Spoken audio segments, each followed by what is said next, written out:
Hello friends, this is Rahubadi. இப்போ நம்ம Python லாங்குவேஜ்ல வேரியபிள்ஸ் பத்தி பார்க்கலாம். இன்ஃபர்மேஷனை ஸ்டோர் பண்ணி வச்சிருக்கிற பிளேஸ் தான் வேரியபிள்ஸ். அந்த இன்ஃபர்மேஷன் டெக்ஸ்ட் நம்பர் எதுவா வேணாலும் இருக்கலாம். C++, ஜாவா லாங்குவேஜ்ல மாதிரி பைத்தான் லாங்குவேஜ்ல வேரியபிள் டிக்ளேர் பண்ண தேவையில்லை. வேரியபிள் நேமுக்கு முன்னாடி டேட்டா டைப் என்னன்னு ஸ்பெசிஃபை பண்ண வேண்டியதில்லை. கீவேர்ட்ஸ் எல்லாம் வேரியபிள் நேமா யூஸ் பண்ண முடியாது. நெக்ஸ்ட் வேரியபிளுக்கு எப்படி வேல்யூ அசைன் பண்றது அப்படின்னு பார்க்கலாம்.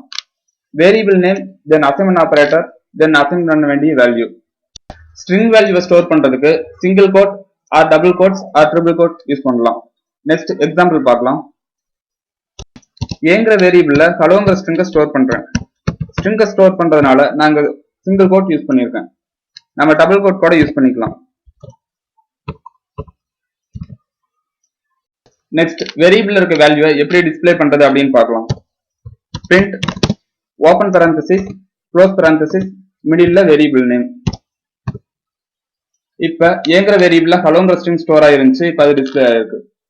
இன்டீஜர் ஆர் ஃப்ளோட் வேல்யூஸை வேரியபிளுக்கு ஸ்டோர் பண்றப்ப கோட்ஸ் எதுவும் யூஸ் பண்ண தேவையில்லை. எக்ஸாம்பிள்,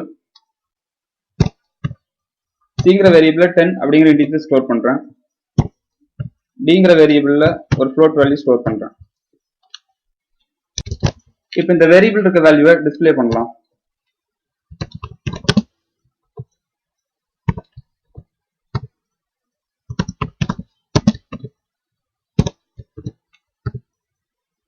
மல்டிலைன் ஸ்ட்ரிங்ஸ் ஸ்டோர் பண்றப்ப ட்ரிபிள் கோட்ஸ் யூஸ் பண்ணணும்.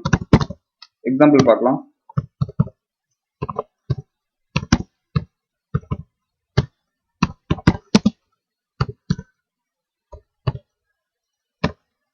இப்போ நான் 5 லைன்ஸ்ல ஸ்ட்ரிங் ஸ்டோர் பண்ணியிருக்கேன். நெக்ஸ்ட் இதை பிரிண்ட் பண்ணலாம். Print open parenthesis variable name close parenthesis. இப்போ ஸ்டோர் பண்ண வேல்யூ டிஸ்பிளே ஆகுது. Okay friends, thank you.